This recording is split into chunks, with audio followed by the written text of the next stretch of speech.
and then from here, I think that we can move on. Good. So now we are recording, and again, for today, the topic is like Azure as an end-to-end platform for RPA project.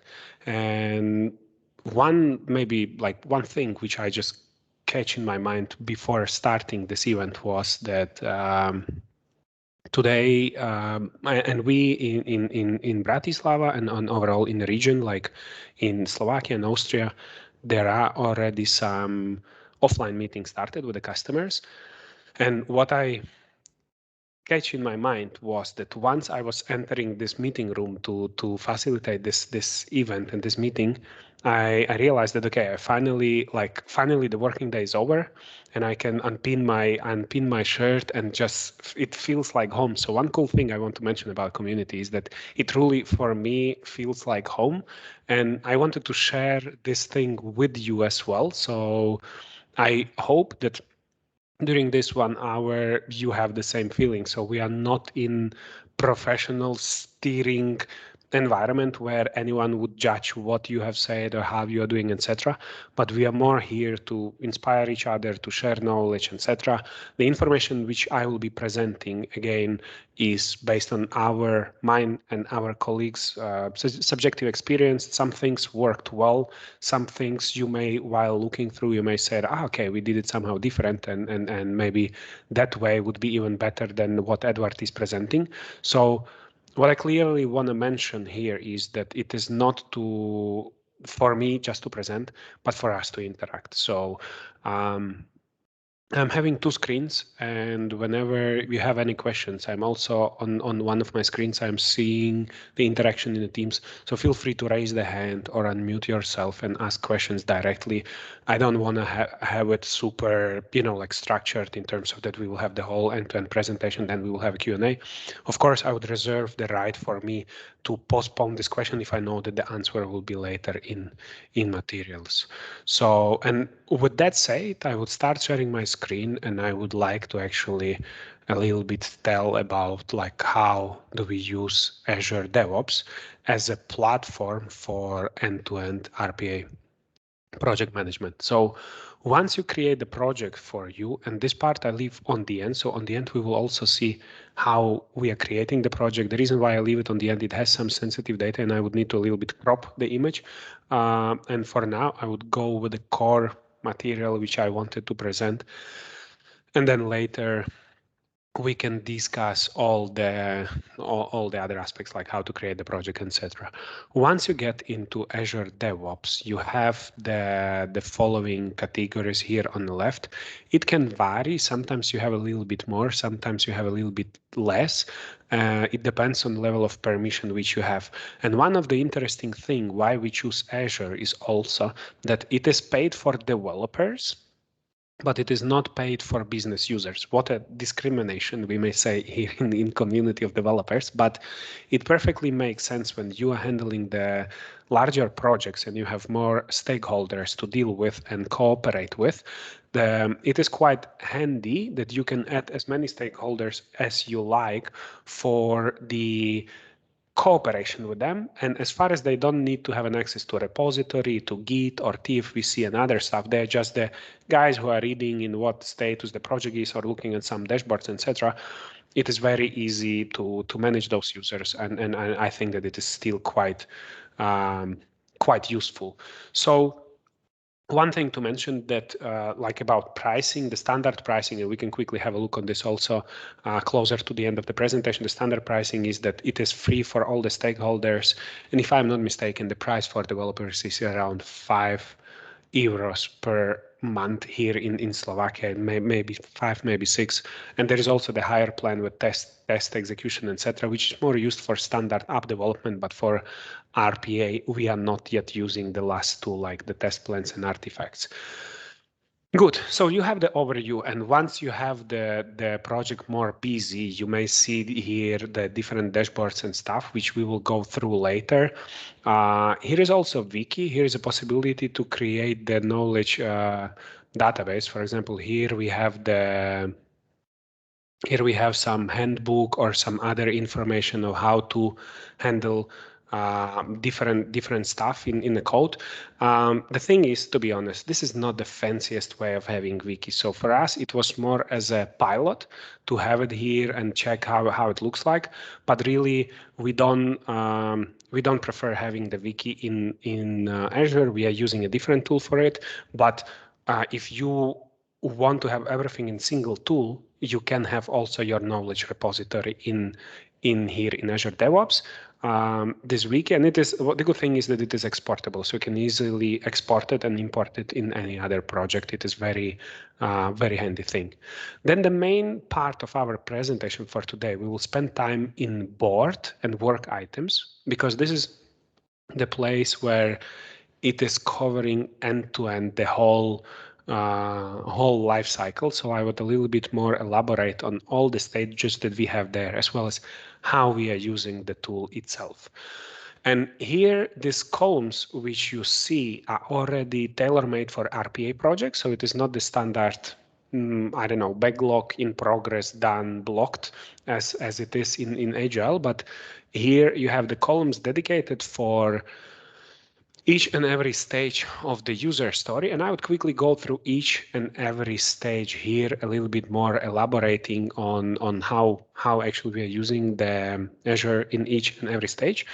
I would kindly encourage people who are already using Azure, maybe you are using it in different way, maybe you have very similar way, but you will see some deviations. I'd be curious in your experience and your thoughts about this. So if those who used it already, I'd be interested what's your experience and how it deviates from this approach. For those people who don't use it, I would be definitely interested in your impression of this tool, like what do you think about it? And later we can exchange what are the alternatives to this tool we have. So the main one is Jira, and we also have like some smaller ones as Trello, etc. So we can later discuss it. So what are the columns here? We start with a column called new, and this is actually how we look at the process. And I remember last year we had also the presentation on the Automation Hub, or there are many other tools how you can collect your processes, including even Microsoft Forms or Google Forms, depending on in what technology you're using in the company. But you have a collecting many ideas from business, yeah, and then you have certain criteria how to prioritize these ideas, how to select the right candidates. And here into column new, we are already creating the item which was selected by business or selected together with the RPA team. So the idea which is feasible and good for automation, yeah. So here I would name it the selected idea. And you know from Agile that there are like mainly 3 layers. There are much more different types, but mainly there are 3 layers. There is like epic, user story, and task. Very often we disable epics. In some projects we have it still running, but in many projects we disable epics and we run it only based on, especially if we are not sticking to classic Agile delivery, but we combine it. It is so-called like combined approach. Where we use more Kanban and we don't run in sprints, etc. It makes more sense to cut it into those stages. So we have a new idea, and once this idea is already prioritized, it gets into this pipeline.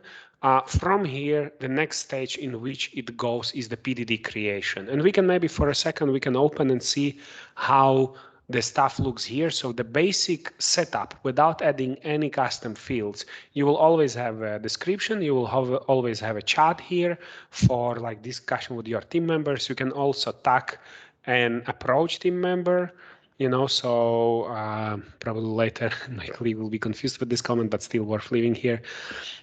So you can tag person, and then you have a story points for assessment. You have a priority, so you can prioritize those processes, risk, etc. And then the great thing about this is that you can also add custom values here. You can tag your process, so you can add different, like, I don't know, I would write here OTC, order to cash.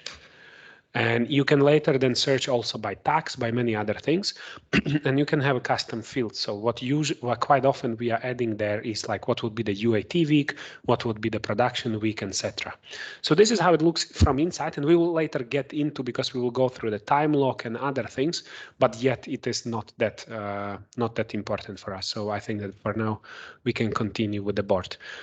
After new, we have, imagine that we have many processes added in the new column, and then from new, one by one, we select processes for PDD creation, and then for each and every activity happening within the process, we are creating subtasks. So here you can add related to work, and you can link it to existing item, or you can create a new item, and we say, okay, it is a child.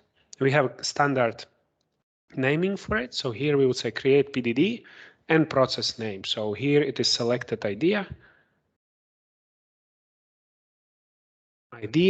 and then this is the task I have created for this process.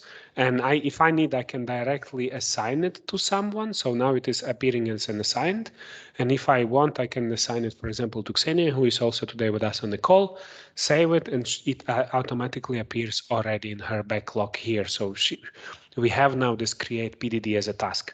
And then this task itself has a different stages which it can go through. And these stages can be additionally configured. So usually we don't have this many stages for the task. I can later show the sample from real project. We have new, in progress, in review, we add also for each task, and done. Yeah, so this is the other thing which we consider, but I think, sorry for that, I think that we forgot to change the type. So we go for task. It should be not the user story, but it should be a task. So task 1, yeah. Then when I create, I think that we would automatically see other statuses here once configured. So this is how it looks. And then if we go back to the board, so we have now PDD creation. We assign the process for PDD creation. We create this task for create PDD. And then interesting thing about this also is the time tracking. So we can create the different categories for time log. This is the external extension we use. There is a standard functionality of Azure for this stuff, but there are also internally, there are created, like you can have the functionality of Azure for it, or you can also use the additional extensions, which I would later show you here. But here is the sample, it is loading for me here as it is a new task. But here I was already creating some task. It is called new story. And here you can predefine the categories for you. So what kind of time category you want to have. So for example, we have here development, documentation, testing, meetings. We have like much more. This is just for demo purposes. So if we take like documentation, you can say how many hours you spent, how many minutes you spent. You can comment also what it was, like, I don't know, first PDD draft. And then it is quite well appearing also in the reporting that you can clearly see what each of the processes, how long time it took for meetings, for testing, for documentation, etc. So now you can imagine for each and every stage here, the next stage here is the SDD backlog. The purpose of this one is that before we go for SDD creation, and for us, I know that there are sometimes the practices where SDD is created after the code is developed. For us, we always create it prior. The main reason for it is, and I will explain it in a while, is that we have a different seniority of guys in the team, and from our practice, it is easier for more junior guys to stick to the proper development if they have the SDD upfront written. So what we are doing further with this idea is, once it reaches the SDD stage, we would create the same item called like create SDD. I would not spend time on creating all the tasks. I just create the core ones. So here it is still the process name. So selected idea. And then we can track the same way. We can track the time after under this time log for how long time we spent on SDD, etc. But what is more interesting is that if we go back to a parent, child, I think that, yeah, okay, this is the selected idea. Here is create SDD, create PDD.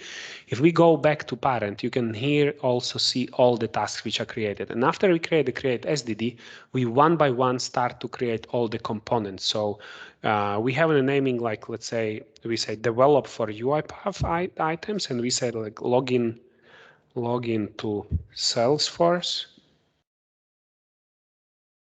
We create here. Then if it is script, we can also create something like script and then the task name. So script, and then I don't know, login to SAP, etc. I will again not go through all of them, just to give you the understanding how it looks. We save it, and then you will see all the tasks appearing here with different status, and it is very easy later to track.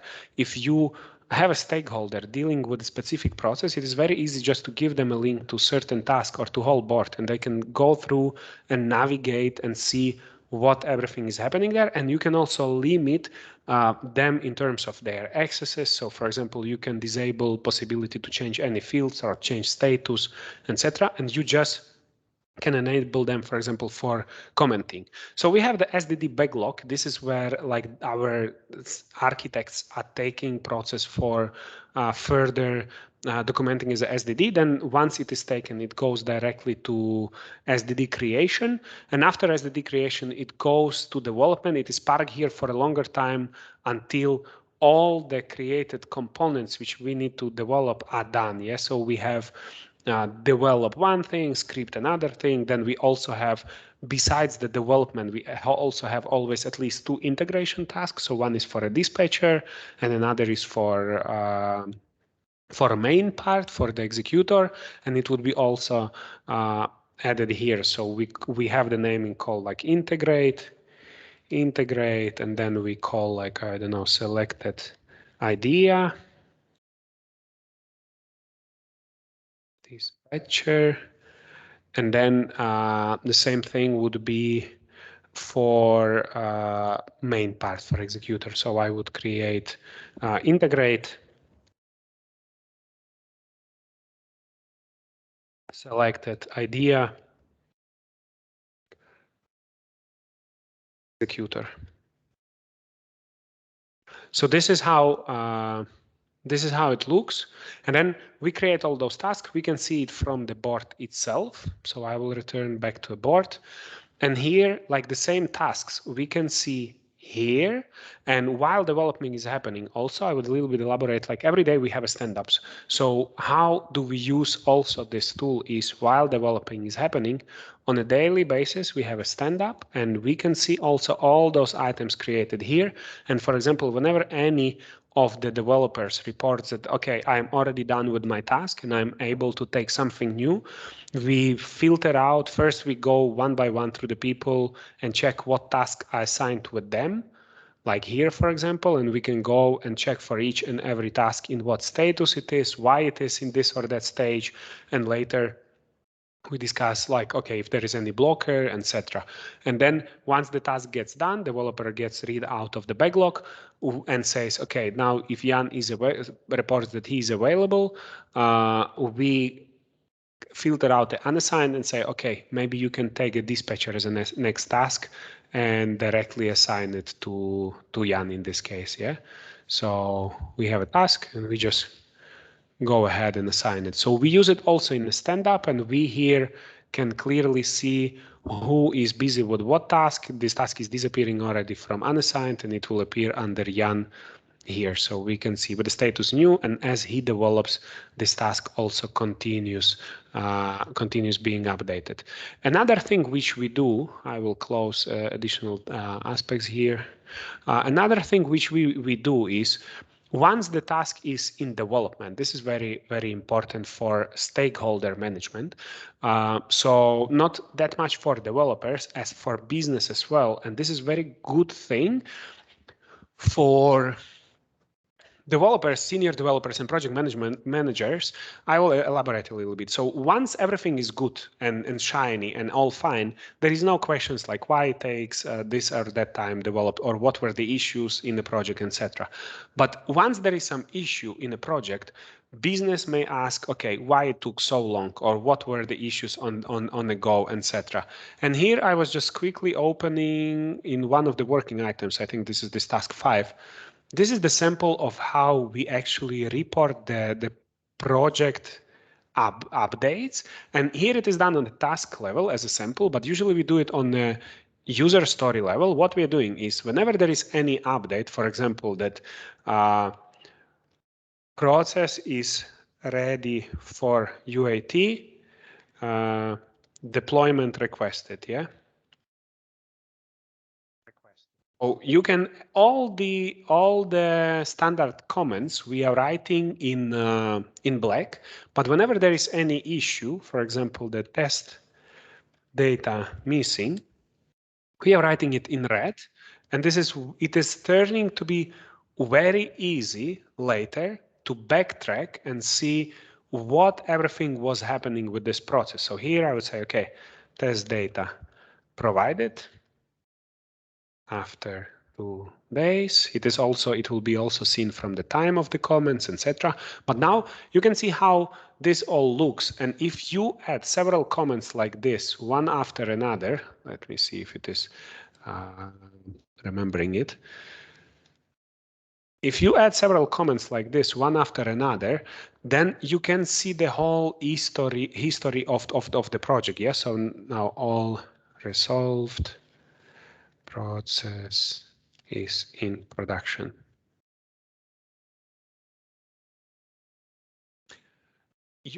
It is very nice to see for the stakeholders, they can scroll through without the need to go and ask from developers, without the need to go and ask from someone else.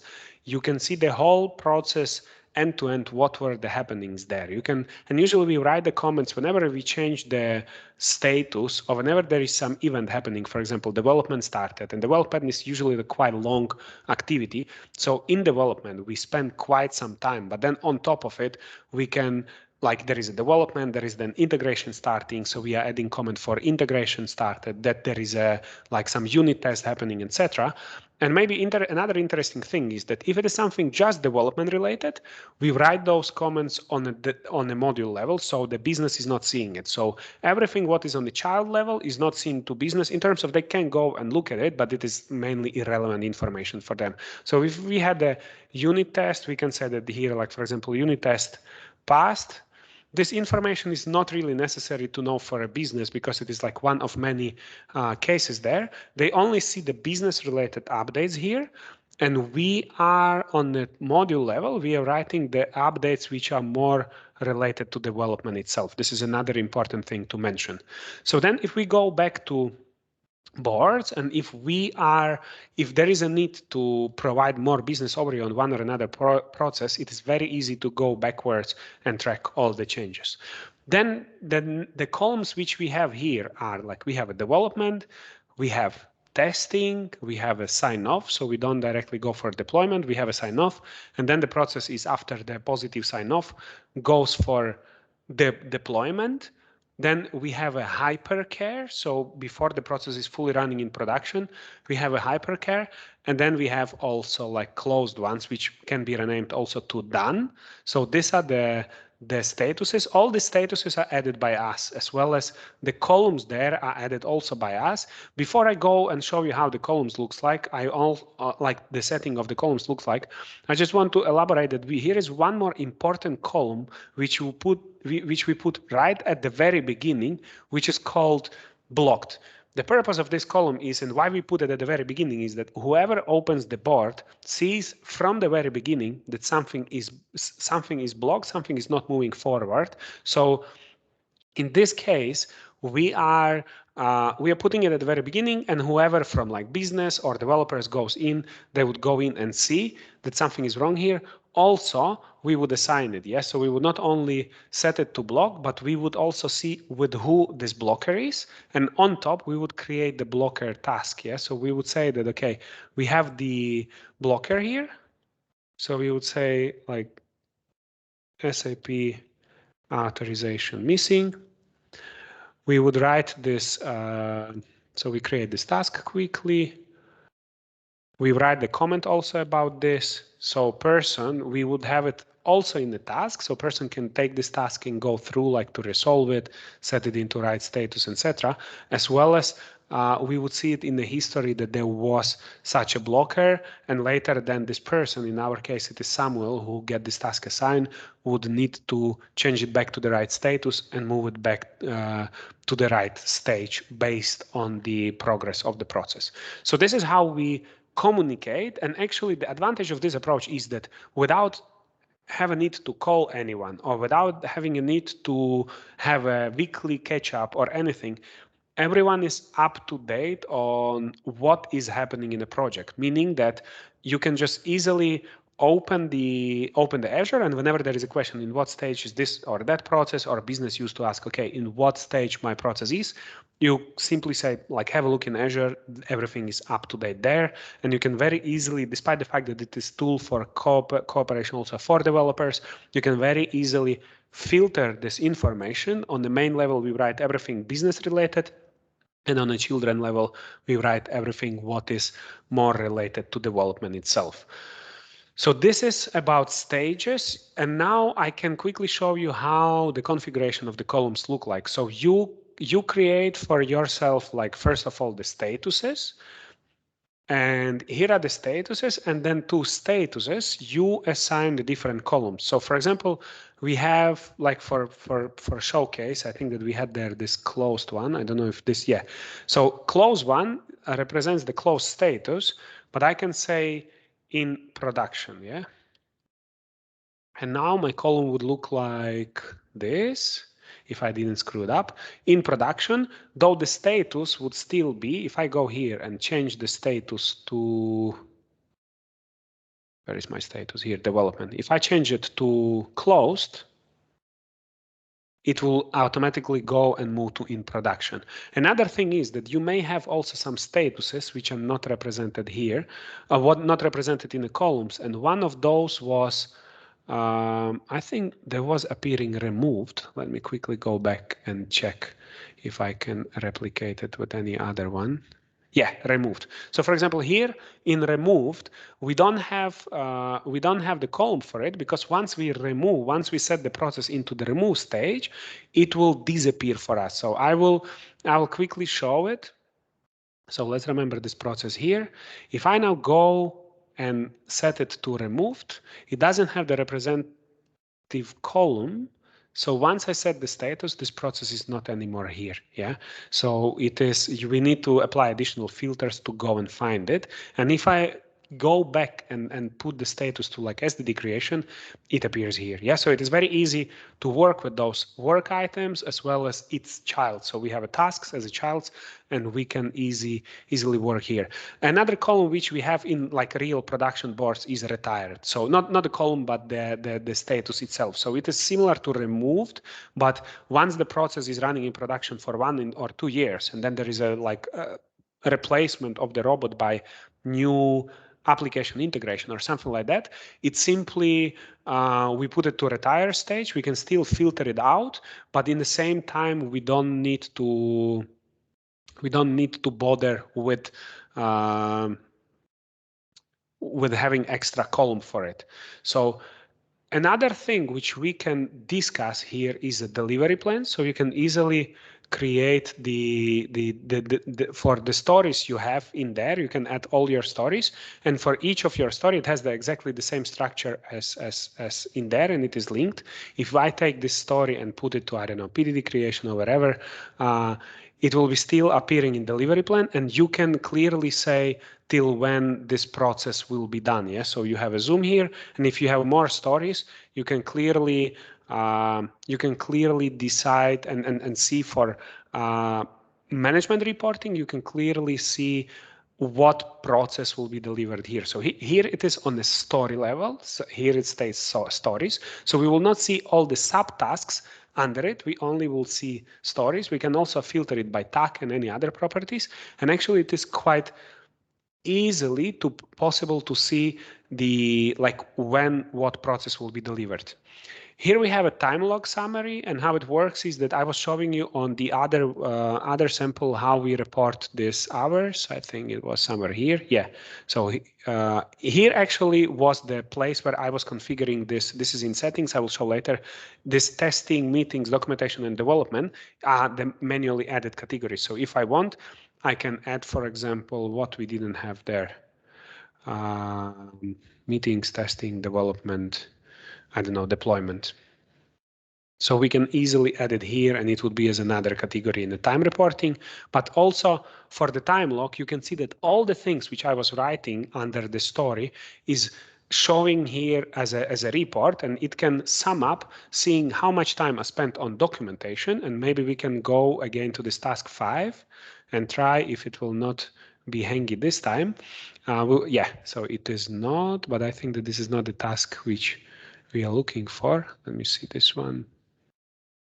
Yeah, okay, so here it is. We go to time log and we see several activities. So we have, for example, documentation, and documentation as of now is 1 hour 30 minutes. If I add additional 2 hours under the documentation, so we would again say documentation, we already have the deployment here added, which I was showing. I can add it for documentation and say, okay, I don't know, SDD finalization.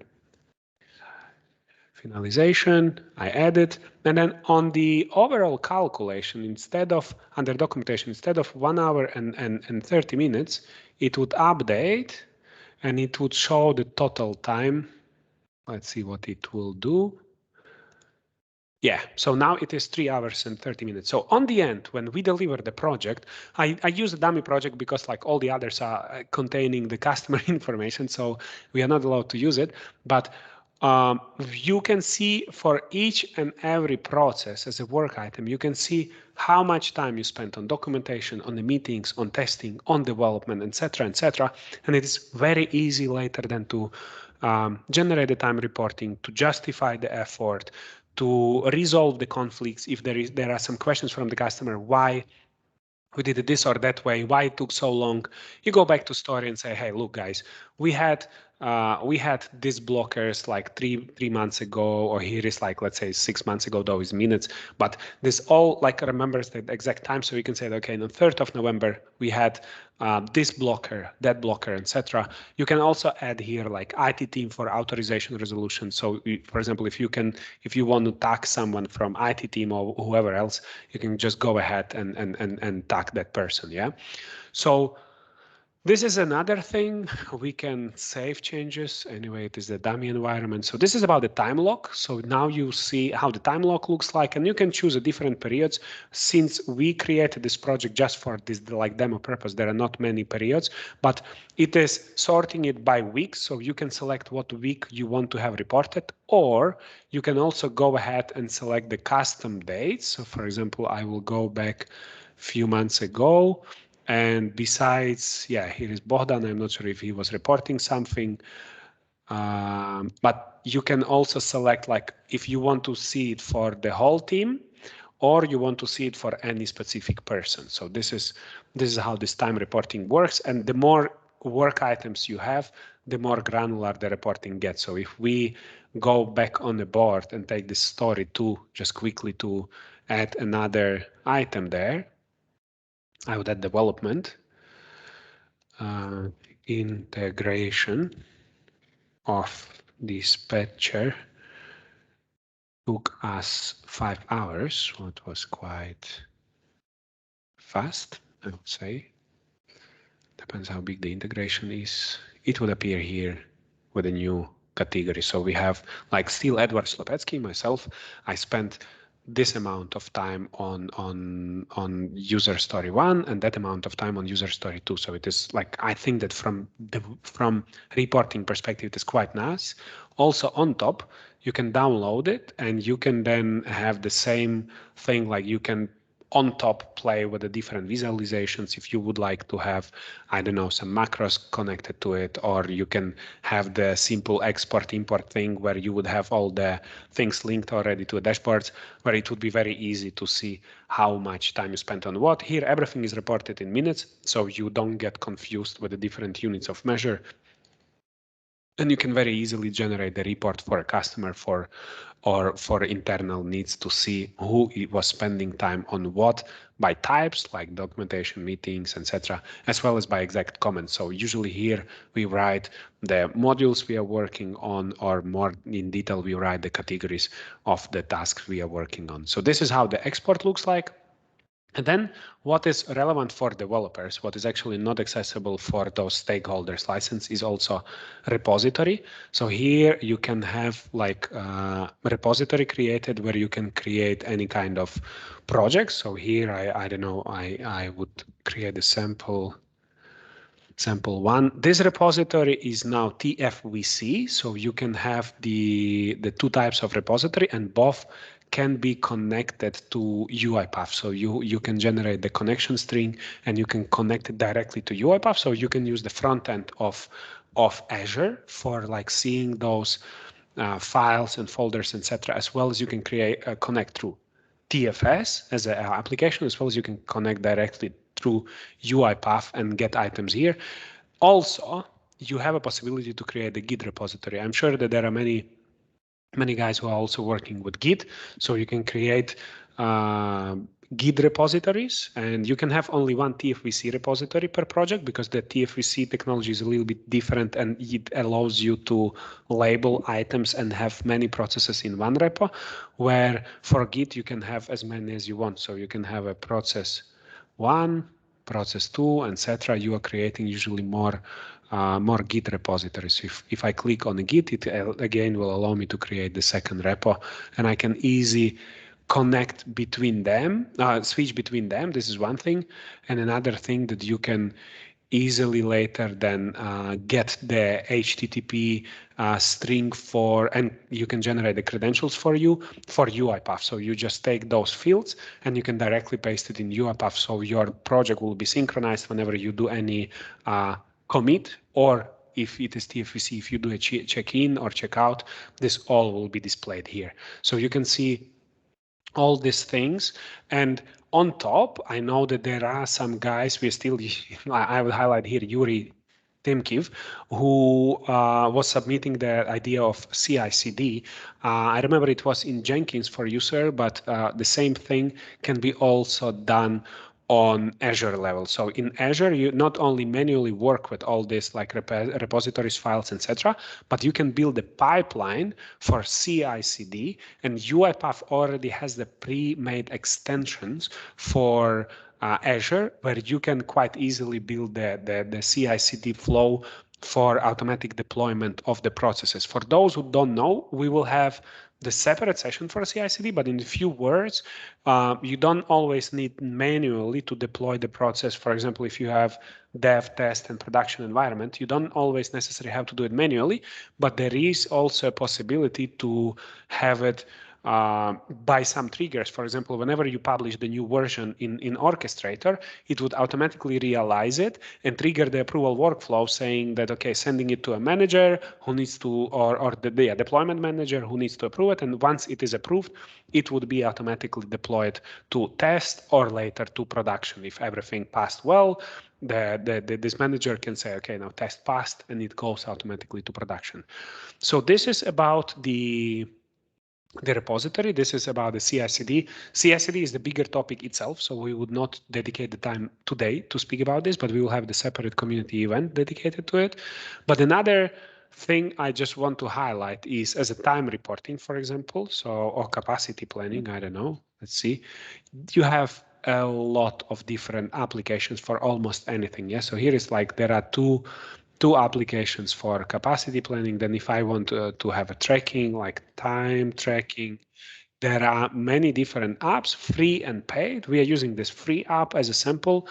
Just it is a quick one to show, but there are a lot of different applications which you can have, and some of them are absolutely free, some of them have a free trial, some of them are paid, but I think that it has quite wide selection of extensions in, and if I'm not mistaken, UiPath should, I'm not sure if UiPath is along this list.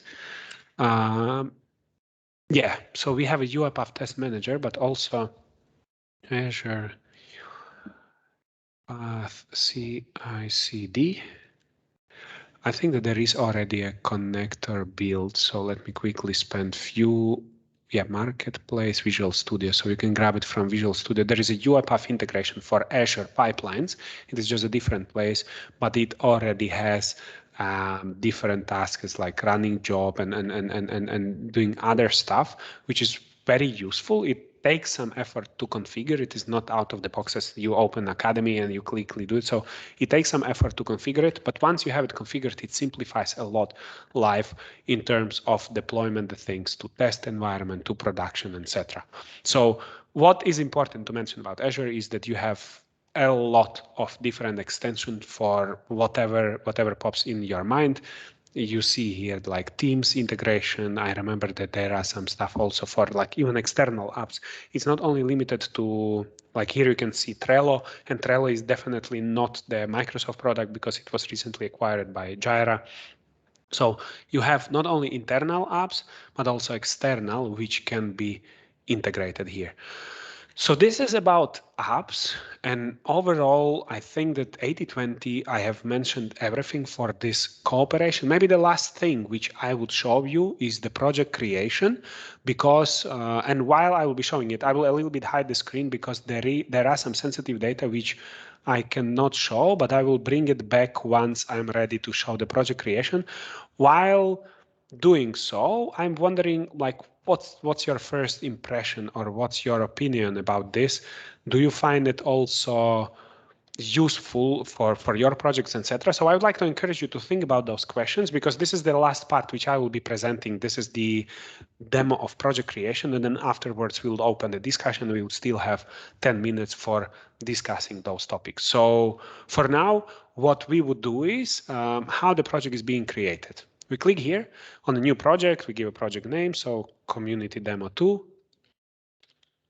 Community demo 2. An important thing for this creation of the project is, I think that this is very useful, especially for service providers. So if you are working not for the industry company, but if you are working for any consultancy, what is very great feature in Azure is that you can predefine your model, or like, for example, everything what I shown is predefined model of automation board, and I can quickly show you. So if I go for agile, it will create for me absolutely different columns. It will have nothing to do with this PDD, SDD thing, etc. So while it is being, yeah, so if now we go on the boards, it will be very different to what we have seen. Yes, so we have new, active, resolved, closed, whatever. But if I go back, I will again for a second close my screen because we have some customer projects also there, which we are not necessarily need to show. Here under project name, if I say community demo 3, community, here's a typo, demo 3, I can add some description, I can skip it, but if I go for automation board out of the box without doing anything else, I would already have the board created, which has all the columns which I need. So meaning that to start a new project with a customer, having all these functionalities which we need, it takes literally like few minutes for me to go in Azure, plug it in, start inviting users. I can easily invite now you into this project, and we can start creating the tasks. And as you can see, it already has all the columns in place. On top for those columns, there are different, like there are many properties which we may go through, but being conscious of the time, again, like we may create an additional session later for it. But what is interesting maybe is also that you can split the columns into doing and done. And if we split few of them into this page, how it will display is that you can have a column of, for example, PDD creation, and this PDD creation is now displaying in the way that you have the doing and done separately. So you can say, okay, now the PDD creation is happening for process QWERTY, yeah, and then it can be done, and then someone else can take it for SDD, PDD review, for example, or SDD backlog, or whatever else, yeah. So what I wanted to show with this one is that it is not that like some rocket science you create for a big projects and then you configure it for a long time and only then it works, etc. You can pre-create one template for you, and if tomorrow you're onboarding a new customer, you can easily just go do a few clicks. You click on new project, you call the project after the customer name, and all the individual processes. So here, this like naming of project and processes, etc. All the individual processes to be automated are really called like processes or user stories. So we don't call it as a project because project usually some customer engagement. And then from that perspective, we can easily deploy this board from the day one and start using. So if tomorrow we had to start a new project with a customer, we would have like 90% done in Azure in 10 minutes. And then the only polishing needs to be done, including also extensions. So here is that this time log summary is just an extension. And if it hangs or whatever, for example, yeah, here. So this time log summary is you can configure like different teams. Now we have only one team, but you can create for each project a separate team, and it would be then dedicated by teams.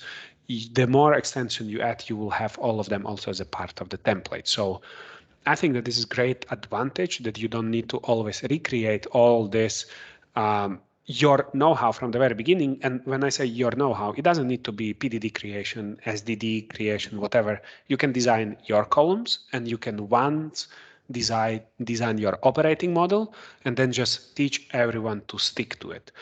So I believe that that's all I wanted to present for you today. I wanted to share this thing because it is not a theoretical thing that I learn about, etc. But we are running projects on it already for 4 years, and it is very useful. So there is also alternative thing can be done in Jira for it. With Jira, there are some cons and pros. Some things are better than in Jira. Some things are really annoying. For example, one of limiting things in Jira, and even if it was requested by community in I think 2014 or so, you cannot scroll.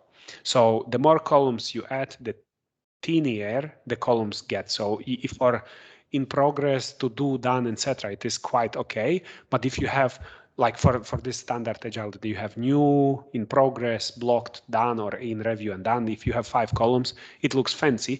But if you are adding like more columns as here, it is just not scrolling but squeezing it in. So there are some cons and pros. Overall, in both you can achieve so. Maybe the bigger advantage of this one is that you have repositories, integration, pipelines, and everything. I believe that it's a bit closer to you than in Jira. In Jira, it takes, on my subjective opinion, a little bit more effort to configure it. With that, I would take few seconds to brief in and brief out, and I would leave some space also for you guys to, like, if there are any questions, any comments. I'm wondering what's your experience and maybe how could we improve this one. So the stage is yours. And do you have any questions to what's presented? Right. We have we have a lot of volunteers. We have one guy also joining now. Good. If no questions, any other comments or anything on your end, or at least am I audible? I assume that if all people who joined from the very beginning stay with us for the whole time, I assume I am. But can anyone confirm if I'm at least audible? You are. I can hear you. I am. Good. Thank you very much, Eduardo. So then, any other comments or questions? I'm also curious about your approach. I see here guys joining from different parts or places in the world. So I'm wondering how, for example, how you do it on your end. I see here, like again, I was mentioning at the very beginning, Yuri Timkiv, who was showing us the things, mentioning the things in Jenkins. I see here also Alexander Boyko. I see other guys from Ukraine, Christina. I'm wondering how you are handling it. So how do you track the project in project progress? So Yuri is saying like everything was great. Also, Azure DevOps looks useful. How do you track all those stages on your end? Do you use Automation Hub? What do you use?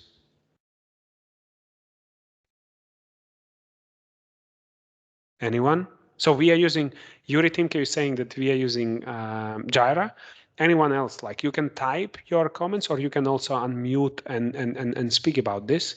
So it will, there will be not only my boring, boring voice, but someone else can elaborate. Yeah, we also use Jira. Yes. And how do you use it there? Do you have columns as I presented, like you have more stages, or you use the standard Jira where it has all like less columns dedicated for Kanban or dedicated more for sprints, for how do you use it? We have less columns, so we use Kanban. It's just simple practice in Jira. So yeah. Got it. Got it. Same what you present was more cool, and so yeah. Yeah, the same thing can be achieved also in Jira. So just FYI that you can do the same thing in Jira. You can add more columns. There is like only slight limitation with this column width, which is not that critical, I believe. But I think that even in Jira, we implement the same logic because it is very easy to see for each process in what stage it is, just without even opening anything, reading comments or so. You just see, okay, it is in development or it is in deployment, etc. But yeah, thanks for sharing. And do you have also the CI/CD implemented in Jira? Or do you do the deployment of the processes manually, or you have the pipelines created there? Alexander? No, pipelines. Okay. That's all. Got it. Alexander, thank you for comments. Anyone else? We have three minutes to 3 minutes left. And are there any other comments or any other like experience to share? So is there anyone else who use, okay, I hear people who are using Automation Hub end-to-end for tracking all the progress. You can also raise like this thumb up or raise hand or unmute and mention it. But yet doesn't look like. Then the question is, how many of you, maybe you can do also the raise hand for, how many of you are using Jira? Can you just thumb up? There is a functionality in Azure, in Teams for it. So let me quickly show you what I mean. You just, for those of you who are using Azure, okay, we have a few people raising hands. So you can go here and raise the hand here. So we see that 3-4 people using Azure. There are more people raising it, so like 4-ish people. And now I'm wondering how many of you use Azure? So not Jira, but Azure. And then, okay, doesn't seem like many. So, okay, Eduardo, but we are from the same team.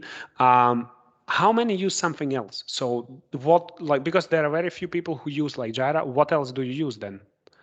So do you use any custom tool? Anyone is using Trello?